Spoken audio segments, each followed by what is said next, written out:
Most of us believe we're good at reading people. Within minutes of meeting someone, we begin forming quiet conclusions. We notice the confidence in their voice, the warmth of their smile, the way they shake our hand, the stories they tell, even the clothes they wear. Without realizing it, our minds assemble these small details into a larger picture, convincing us that we've already understood who this person is. It feels natural, it feels efficient, and more often than not, it feels completely accurate. But what if that confidence is an illusion? Think about the people who have surprised you the most. Perhaps someone who seemed kind eventually revealed a manipulative side. Maybe someone who appeared cold at first became one of the most loyal people you've ever known. Or perhaps you've experienced the disappointment of discovering that a charismatic leader, admired by everyone around them, behaved very differently when no one was watching. These experiences raise an uncomfortable question. If first impressions can be so convincing and yet so misleading, what exactly are we seeing when we meet someone for the first time? Carl Jung's work offers an intriguing perspective. He did not argue that people are constantly pretending or living dishonest lives. Instead, he suggested something much more subtle. Human beings naturally develop what he called the persona, a social face that helps us navigate the world. It is the version of ourselves we present in different situations. We speak one way during a job interview, another way with close friends, and perhaps another way entirely with our family. None of these versions are necessarily fake. They simply reflect the roles we learn to play as we move through life. Imagine an experienced actor stepping onto a stage. The audience sees confidence, emotion, and conviction. Yet everyone understands they are watching a performance designed for a particular setting. Everyday life works in a surprisingly similar way. Without thinking about it, we adapt to expectations. We become more polite in professional environments, more careful around strangers, more relaxed among people we trust. Society depends on this flexibility. Without it, cooperation would be difficult. The problem begins when we mistake that carefully adapted surface for the whole person. A pleasant conversation, a polished appearance, or an impressive resume can tell us many useful things. They can reveal education, communication skills, discipline, or social awareness. But they cannot fully reveal how someone handles envy, disappointment, temptation, loneliness, power, or fear. Those deeper qualities rarely appear during moments when everything is going smoothly. They tend to emerge only when circumstances place pressure on the personality. History provides countless reminders of this. Public figures admired for years have sometimes shocked the world when hidden behaviors came to light. At the same time, ordinary individuals who were overlooked or misunderstood have demonstrated remarkable courage and integrity when faced with extraordinary challenges. These examples remind us that character is often less visible than reputation. Reputation depends on what people see. Character reveals itself through patterns that become visible only over time. This is one reason why quick judgments can be so dangerous. Our brains are remarkably efficient pattern recognition machines. Long before we consciously evaluate someone, our minds are already making predictions based on appearance, body language, familiarity, and previous experiences. These shortcuts help us navigate daily life, but they also leave room for misunderstanding. We often confuse confidence with competence, quietness with weakness, friendliness with trustworthiness, or success with wisdom. Reality is usually far more complex. Jung encouraged a different way of observing people, one rooted not in isolated moments, but in recurring patterns. Rather than asking, "What impression does this person make?" we might ask, "What patterns consistently emerge when circumstances change?" That simple shift transforms how we understand human behavior. Instead of focusing only on what people choose to display, we begin paying attention to what repeatedly appears when life becomes unpredictable. This idea is especially relevant today. We live in an age where carefully crafted images surround us everywhere. Social media profiles present curated highlights. Professional networking platforms showcase achievements while quietly omitting failures. Even everyday conversations often revolve around presenting our best selves. Technology has made it easier than ever to manage how we're perceived, but it has also made genuine understanding more difficult. We may know more about someone's public image than ever before, while knowing very little about the person beneath it. Yet, Jung's insights are not an invitation to become suspicious of everyone. They are not a call to assume that every smile hides deception or that every act of kindness conceals selfish motives. Such cynicism would miss the point entirely. The persona is not an enemy. It is a necessary part of social life. The question is simply whether we mistake the mask for the whole person. Perhaps the greatest mistake we make is believing that character is revealed through words alone. People can describe themselves as honest, compassionate, resilient, or humble. Others can praise them, admire them, or build an impressive reputation around them. But genuine character is rarely established by description. It becomes visible through consistent behavior across different situations, especially when maintaining a polished image becomes difficult. Over the course of this video, we'll explore two psychological observations inspired by Jung's work that can help us move beyond surface impressions. They are not secret tricks for exposing people, nor are they shortcuts for judging others after a single interaction. Instead, they are thoughtful ways of paying attention to recurring patterns that often reveal far more than appearances ever can. And as we examine these ideas, an even more interesting possibility begins to emerge. The same principles that help us understand other people may also reveal something unexpected about ourselves. Because the greatest illusion is not always believing we know someone else, sometimes it is believing we fully know the person we see in the mirror. In the next section, the script will naturally transition into Jung's concept of the persona, explaining why everyone wears a social mask and why that mask is both necessary and incomplete. If first impressions are only the beginning of the story, then the next question becomes almost unavoidable. What is it that we're actually seeing when we meet another person? If confidence, politeness, and charm don't fully reveal character, why do they seem so convincing? To answer that, we have to explore one of Carl Jung's most influential ideas, the persona. In everyday language, the word persona is often used to describe someone's public image or the face they show the world. Jung used the term in a similar way, but with far greater psychological depth. He saw the persona as a necessary part of human life, a social identity that helps us function within families, workplaces, communities, and cultures. It is not a lie, nor is it evidence that people are being dishonest. It is an adaptation, a bridge between our inner world and the expectations of society. Think back to your own day. You probably don't speak to your employer in exactly the same way you speak to a lifelong friend. You don't behave at a formal event the way you would during a quiet evening at home. Around children, you may become more patient. Around strangers, more reserved. Around people you trust, more relaxed. None of these shifts necessarily mean you're pretending. They simply show that human beings naturally adjust to different situations. This ability is one of the reasons civilizations function at all. Imagine a world where every passing emotion was expressed without restraint, where frustration erupted into anger, where every private thought was spoken aloud, and where no one considered the feelings or expectations of others. Cooperation would become nearly impossible. The persona allows us to navigate the complexities of social life with a degree of harmony and predictability. From childhood, we begin building this social identity, often without realizing it. A child quickly learns which behaviors earn praise and which invite criticism. They discover that being polite brings approval, that working hard is rewarded, that showing confidence attracts attention, or that staying quiet avoids conflict. Over time, these experiences shape not only how they behave, but also how they believe they should behave. As the years pass, these lessons accumulate. We become the responsible employee, the dependable friend, the confident leader, the supportive parent, or the successful entrepreneur. These roles help organize our lives, giving us purpose and direction. There's nothing inherently wrong with them. In fact, many of them reflect genuine qualities that we've worked hard to develop. The difficulty arises when we begin to believe that these roles define us completely. Jung observed that the more tightly a person identifies with a particular image, the more difficult it can become to recognize the parts of themselves that don't fit that image. Someone who sees themselves only as strong may struggle to admit fear. Someone who prides themselves on always being kind may quietly suppress feelings of resentment or jealousy. Someone admired for intelligence may avoid situations where they might appear uncertain or uninformed. Rather than acknowledging these uncomfortable emotions, they may push them out of awareness. That doesn't make those emotions disappear. It simply makes them harder to recognize. Imagine wearing a mask every single day. At first, it feels like something you consciously put on. You know when you're performing a role and when you're simply being yourself. But after years of wearing it, something changes.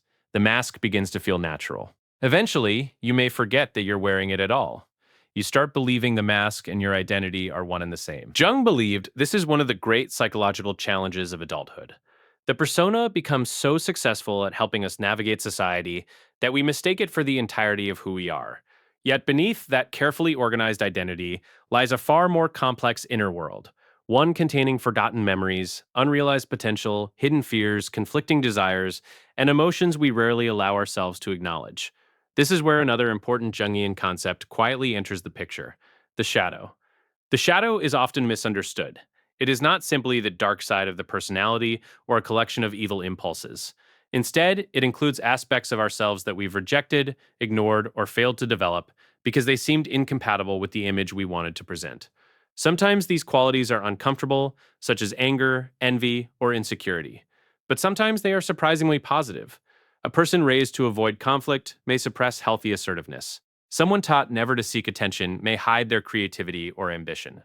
In other words, the shadow can contain strengths as well as weaknesses. The relationship between the persona and the shadow is deeply connected. The brighter and more polished the social image becomes, the easier it is for unwanted parts of the personality to remain hidden outside conscious awareness. This doesn't mean every successful or well liked person is secretly living a double life. Rather, it reminds us that every human being is more psychologically complex than the image they project. Modern life has only intensified this tendency. Today, we're constantly encouraged to present idealized versions of ourselves. Social media rewards carefully selected moments rather than ordinary reality. Professional platforms highlight achievements while leaving little room for uncertainty or failure. Even casual conversations often become performances shaped by the desire to appear confident, productive, and emotionally in control. Over time, maintaining this image can become exhausting. The pressure to always appear successful, always appear happy, or always appear composed creates a quiet tension between how we wish to be seen and how we actually feel. Many people begin protecting their reputation so carefully that they lose touch with parts of themselves they've learned to hide. This doesn't make them bad people, it makes them human. And perhaps that's one of Jung's most compassionate insights. He never suggested that we should abandon the persona entirely. Society requires roles, responsibilities, and social conventions. The goal isn't to destroy the mask. The goal is to remember that it is only one part of a much larger psychological reality. This understanding also changes the way we view others. Instead of assuming someone's public image tells us everything about them, we begin recognizing that every person carries an inner world we cannot immediately see. The confident executive may privately struggle with self-doubt. The quiet neighbor may possess extraordinary courage. The cheerful friend may be carrying burdens they've never spoken about. Surface appearances, whether positive or negative, rarely tell the complete story. But if the persona naturally conceals deeper aspects of the psyche, then an important question remains. If everyone wears a social mask, how do hidden parts of the personality ever become visible? Jung believed they often appear in unexpected ways, not through carefully rehearsed conversations or polished public performances, but through the moments when emotion slips past the mask. And one of the clearest places to observe this isn't in what people proudly claim about themselves. It's in what they repeatedly and emotionally condemn in others. The next section will naturally introduce projection as the first of the two observations, showing how recurring judgments can sometimes reveal hidden aspects of the observer's own psyche, while carefully emphasizing that projection is a tendency, not definitive proof of someone's inner motives. If the persona is the face we consciously present to the world, then the next question becomes even more interesting. What happens to the parts of ourselves that don't fit that image? They don't simply disappear. According to Carl Jung's analytical psychology, they often continue influencing our thoughts, emotions, and behavior from outside our immediate awareness. And one of the ways they reveal themselves is through a process Jung described as projection. Projection is one of Jung's most misunderstood ideas. It's often reduced to a simple accusation, as if every criticism we make of another person secretly describes ourselves. But Jung's understanding was far more nuanced than that. He wasn't suggesting that every complaint is an act of projection or that genuine problems don't exist. Sometimes people are dishonest, manipulative, or selfish, and recognizing those behaviors is part of sound judgment. Projection is something different. It occurs when an emotional reaction becomes disproportionate, repetitive, or strangely personal, hinting that something within us may also be involved. Imagine walking through a room filled with mirrors. Some mirrors reflect your appearance clearly. Others distort it, making certain features seem larger or smaller than they really are. In Jung's view, our relationships often function in a similar way. Other people don't simply reveal who they are. They also reflect aspects of ourselves that we have not fully recognized. Without realizing it, we may begin responding not only to the person standing in front of us, but also to emotions, fears, and unresolved conflicts that already exist within our own psyche. Consider a simple example. Two coworkers receive the same new colleague on their team. One barely notices that the newcomer enjoys speaking during meetings.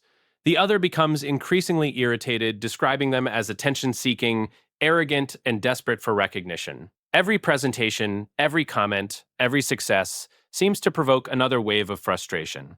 Of course, the newcomer may genuinely enjoy being in the spotlight, but Jung would encourage us to ask another question as well. Why does this particular behavior trigger such an unusually intense emotional response? Sometimes the answer lies not only in the other person, but also in ourselves. Perhaps the observer once wanted recognition, but learned that seeking attention was selfish. Perhaps they were raised to remain quiet, always putting others first, until their own ambition became something they quietly rejected. Over time, that desire didn't vanish. It simply became difficult to acknowledge consciously. Then, when someone else expresses it openly, the hidden conflict is activated. The emotional reaction feels directed entirely outward, yet part of its intensity originates from within. This is why projection can be so convincing. We rarely experience it as self-revelation. We experience it as certainty about someone else.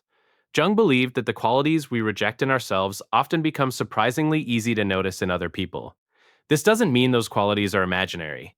It means our perception can become emotionally amplified because something personal has been stirred beneath the surface. History offers many examples of this tendency. Communities have sometimes blamed outsiders for problems that were far more complex than any single group could explain. Rivalries between individuals, organizations, and even nations have occasionally been fueled by exaggerated assumptions about the motives of others. Jung became deeply interested in this process because he believed projection could shape not only personal relationships, but entire societies. When people fail to recognize the darker or more uncomfortable aspects of themselves, they may become increasingly tempted to locate those qualities somewhere else. But projection isn't limited to negative traits. It can also involve idealization. Have you ever admired someone so intensely that they seemed almost perfect? Perhaps you believe they possessed all the confidence, wisdom, or strength you lacked. Then, one day, they disappointed you. Suddenly, the image collapsed, and admiration turned into frustration. Jung suggested that this can happen because we sometimes project our highest unrealized potential onto other people as well. We imagine that they possess qualities we have not yet developed within ourselves. When reality inevitably proves more complicated, the disappointment can feel overwhelming. In this way, projection works in two directions. We may project qualities we reject, and we may project qualities we long to possess. Both prevent us from seeing the other person clearly because, in each case, part of what we're seeing originates from our own inner world. So how can we recognize when projection might be taking place? Jung didn't offer a simple checklist, and perhaps that's because human psychology is rarely simple. Instead, he encouraged careful observation. Notice emotional reactions that seem unusually intense. Pay attention to recurring judgments that appear across many different relationships. Ask yourself why certain behaviors provoke such strong responses while others barely register. These questions don't automatically prove projection, but they create space for greater self-awareness. Imagine keeping a journal for several weeks. Each time someone strongly irritates you, instead of immediately focusing on what they did wrong, write down the specific quality that bothered you most. Was it arrogance, laziness, neediness, control, dishonesty? Then ask a second question. Where has this quality appeared in your own life, whether openly, privately, or even as something you've spent years trying not to become? The answer may not be comfortable, but it can be surprisingly illuminating. Of course, this process requires humility. It's much easier to analyze someone else's behavior than our own. We naturally assume our perceptions are objective because they feel immediate and convincing. Yet, Jung believed genuine psychological growth begins when we become willing to question our certainty. Instead of asking only, "What's wrong with this person?" we begin asking, "Why does this affect me so deeply?" That shift changes everything. It doesn't mean abandoning discernment or ignoring harmful behavior. Healthy boundaries remain essential, and some criticism is entirely justified. The goal is not to doubt every judgment we make, but to recognize that our own unconscious can sometimes shape how we interpret the world around us. Ironically, the people who insist they understand everyone else perfectly may understand themselves the least. The more convinced we become that all problems exist outside us, the fewer opportunities we have to discover what remains hidden within. This is why projection is such a powerful window into character. Not because it exposes the other person with perfect accuracy, but because it reveals recurring patterns in the observer. The qualities people repeatedly attack, obsess over, or emotionally react to can sometimes point toward unresolved aspects of their own psychological life. Observing these patterns thoughtfully, without rushing to conclusions, can offer insight into both ourselves and those around us. Yet even projection tells only part of the story. A person may maintain a carefully crafted image for years, keeping inner conflicts hidden behind confidence, success, or charm. Eventually, however, life presents situations no one can fully control. Expectations collapse, plans fail, criticism arrives. And in those moments, when the social mask begins to lose its grip, something even more revealing often emerges. If projection offers one window into the hidden dynamics of personality, the second observation takes us somewhere even deeper. It asks us to pay attention not to what people say about others, but to what happens when life stops cooperating with them. Because as long as everything goes according to plan, almost anyone can appear patient, generous, confident, and emotionally balanced. The real question is what remains when those conditions disappear. Imagine watching a calm lake on a windless morning. The surface is smooth, almost perfectly still. Looking at it, you might assume the water is always peaceful. But when a storm arrives, the hidden currents become visible. The storm doesn't create the water beneath the surface. It simply reveals what was already there. Jung believed something similar happens within the human psyche. Under ordinary circumstances, the persona, the social identity we explored earlier, helps organize behavior and maintain stability. It allows us to meet expectations, fulfill responsibilities, and present ourselves in ways that encourage cooperation. But when life becomes difficult, the ego's ability to maintain that carefully balanced image may weaken. Emotions become harder to regulate. Old habits resurface, hidden fears emerge, patterns that usually remain concealed begin finding their way into everyday behavior. This doesn't mean that every emotional reaction reveals someone's deepest character. Everyone experiences stress. Everyone has difficult days. Everyone says things they later regret. Jung never suggested judging a person's entire personality by a single moment of frustration or sadness. Instead, he encouraged observing recurring patterns over time. Character reveals itself less through isolated incidents than through consistent responses across different situations. Think about two people who experience the same disappointment. Both are passed over for a promotion they believed they deserved. At first glance, their circumstances are nearly identical. Both feel hurt. Both feel frustrated. Both question the decision. But what happens next begins to tell a different story. One person allows themselves time to process the disappointment. They reflect on what happened, ask for constructive feedback, and gradually begin improving their skills. They may not enjoy the experience, but they remain open to learning from it. The other person immediately looks for someone to blame. They spread rumors about coworkers, dismiss anyone who succeeded as dishonest or undeserving, and become increasingly bitter with each passing week. Every conversation returns to the injustice they believe they've suffered. Rather than adapting, they become trapped in resentment. Notice what this comparison illustrates. The defining difference isn't the setback itself. Both encountered the same obstacle. What matters is the pattern that unfolds afterward. One response moves toward growth and accountability. The other becomes increasingly dominated by defensiveness and blame. This is one reason adversity can reveal aspects of character that success often conceals. Success has a remarkable ability to hide weaknesses. A person who enjoys constant praise may never need to confront insecurity. Someone surrounded by agreement may never learn how they respond to disagreement. A leader who is rarely challenged may appear calm simply because nothing has tested their patience. Comfortable circumstances can create the illusion that certain virtues exist when, in reality, they've never been seriously examined. Failure, criticism, rejection, and uncertainty function differently. They place pressure on the personality, exposing habits that routine success leaves hidden. They don't manufacture character. They uncover recurring ways of responding to reality. Modern life provides countless opportunities to observe this principle. Consider how people react to criticism online. One individual receives a thoughtful disagreement and responds with curiosity, asking questions and considering another perspective. Another immediately interprets the same criticism as a personal attack, responding with insults, ridicule, or hostility. The disagreement itself is not what defines either person. It is the habitual pattern of response that becomes significant. Or think about close relationships. During periods of happiness, kindness often feels effortless. Shared goals, mutual excitement, and daily routines create a sense of stability. But eventually, every relationship encounters conflict. Misunderstandings arise. Expectations collide. Someone feels hurt or disappointed.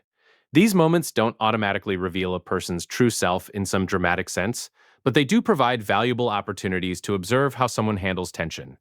Do they accept responsibility when appropriate? Can they apologize sincerely? Do they listen before defending themselves? Or do they repeatedly shift blame, deny obvious problems, or refuse to acknowledge another person's experience?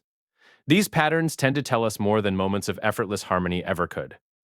Jung was deeply interested in these moments because he believed unconscious material becomes more visible when the ego can no longer maintain complete control. Under stress, people often return to deeply rooted psychological habits developed years earlier. Some become withdrawn. Others become controlling. Some seek connection. Others isolate themselves. These tendencies are rarely random. They often reflect long-standing patterns shaped by earlier experiences, beliefs, and unresolved conflicts. Yet, there's another reason these moments matter. They reveal not only weakness, but also strength. It's easy to assume that discussions of the unconscious focus only on flaws, but Jung's psychology was never limited to exposing hidden problems. Difficult circumstances also reveal resilience, compassion, integrity, humility, and courage. Some people become more patient when life becomes difficult, others become more generous precisely because they understand suffering. There are individuals who continue treating others with respect even when they themselves are under enormous pressure. These qualities deserve just as much attention as the negative ones because they reflect patterns that have been cultivated over time. Perhaps this is why moments of adversity often leave such lasting impressions. Long after achievements have been forgotten, people tend to remember how someone behaved when success disappeared. They remember who remained honest when dishonesty offered an easier path. They remember who stayed compassionate when frustration would have been understandable. They remember who accepted responsibility instead of searching endlessly for excuses. These responses cannot usually be rehearsed. They emerge from habits that have been strengthened through countless ordinary decisions long before the crisis ever arrived. Of course, none of this means we should quietly wait for people to fail in order to judge them. That would miss the spirit of Jung's work entirely. His goal was never to encourage suspicion or moral superiority. Instead, he invited us to observe human beings with greater patience and greater depth. Rather than being captivated by appearances alone, we begin noticing enduring patterns that emerge across different situations and over longer periods of time. And perhaps the most important lesson is this: the same question we ask about others must eventually be asked of ourselves. How do we respond when our plans collapse? What habits emerge when we feel criticized, overlooked, or disappointed? Which parts of our personality appear only when life becomes difficult? Because character isn't something revealed only in other people. Every challenge we encounter quietly asks the same question of us. But before we conclude that these two observations explain everything about human nature, there's one final caution worth considering. Human beings are far too complex to be reduced to a pair of psychological ideas, and Jung himself repeatedly warned against the temptation to oversimplify the psyche. By now, we've explored two powerful observations inspired by Carl Jung's psychology. The first invites us to notice what people repeatedly and emotionally judge in others, recognizing that intense reactions can sometimes point toward unresolved aspects of the observer's own inner world. The second encourages us to pay attention to recurring patterns that emerge when life becomes difficult because moments of pressure often reveal habits that comfort keeps hidden. These ideas are valuable, but they also come with an important responsibility. If misunderstood, they can become tools for judging others too quickly. And that is precisely what Jung cautioned against throughout his work. His goal was never to provide a shortcut for labeling people. Instead, he sought to deepen our understanding of the extraordinary complexity of the human psyche. There is a temptation that almost all of us experience. Once we learn a psychological concept, we begin seeing it everywhere. We hear about projection and suddenly believe every disagreement is projection. We learn about the persona and conclude that everyone is secretly pretending. We discover the shadow and assume every flaw reveals hidden darkness. But psychology is rarely that simple. Human behavior is shaped by personality, upbringing, culture, relationships, stress, physical health, and countless experiences that no observer can fully see. Imagine reading only a single chapter of a long novel and believing you completely understand every character. You might correctly identify certain themes, but you would miss the larger story unfolding beneath the surface. People are much the same. Every conversation, every success, every mistake, and every emotional reaction represents only one page in a life that contains thousands more. Drawing permanent conclusions from isolated moments often tells us more about our desire for certainty than about the person we're trying to understand. Jung believed the psyche could never be reduced to neat categories. It is dynamic, constantly changing, and filled with contradictions. A person can be generous in one area of life while remaining deeply insecure in another. Someone may respond wisely under professional pressure, yet struggle emotionally within close relationships. Another individual may appear quiet for years before discovering confidence later in life. Human beings are not fixed statues. We are living processes, continually shaped by experience, reflection, and choice. This is one reason Jung placed so much importance on the lifelong process he called individuation. Rather than becoming someone entirely new, individuation is the gradual movement toward becoming more fully ourselves. It involves recognizing parts of the personality we've ignored, acknowledging both strengths and weaknesses with honesty, and slowly integrating those hidden aspects into a more balanced whole. Notice what this means. Character is not simply something we possess, it is also something we develop. Every difficult conversation, every disappointment, every success, and every failure presents another opportunity to become a little more aware of ourselves. The person who recognizes their tendency toward defensiveness can begin practicing humility. The person who notices recurring jealousy can investigate the unmet desires beneath it. The person who realizes they hide behind constant achievement can ask whether their worth has become too dependent on external approval. None of these discoveries happen overnight, but each represents a meaningful step toward greater psychological maturity. Ironically, the more we understand this process, the less interested we become in judging everyone else. Instead of constantly asking, "What is wrong with that person?" we begin asking a more challenging question: "What is this interaction revealing about me?" That shift may be one of Jung's most enduring contributions to psychology. Self awareness becomes more important than certainty. Curiosity becomes more valuable than accusation. Consider how different our relationships might become if we approach them with this attitude. Imagine listening more carefully before assuming someone's motives. Imagine recognizing that a single mistake does not define an entire personality. Imagine allowing room for growth, both in others and in yourself. This doesn't mean ignoring harmful behavior or abandoning healthy boundaries. Wisdom still requires discernment. But discernment is very different from rushing to conclusions. One of the greatest paradoxes of human nature is that the people who appear easiest to understand are often the ones we understand the least. We naturally create simple stories because simple stories feel comforting.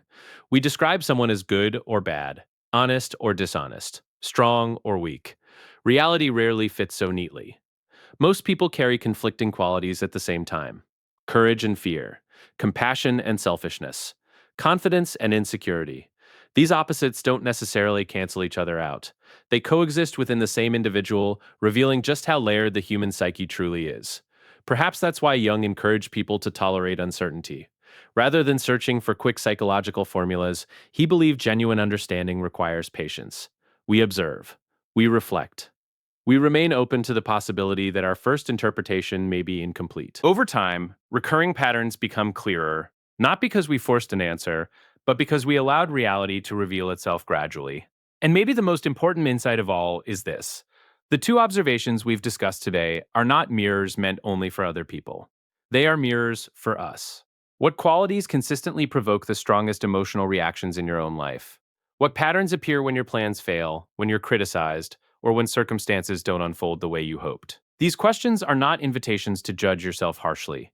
They are invitations to know yourself more honestly. Because the deepest purpose of Jung psychology was never to make us experts at analyzing strangers. It was to help us become more conscious of our own inner lives. The more aware we become of our own projections, the less controlled we are by them.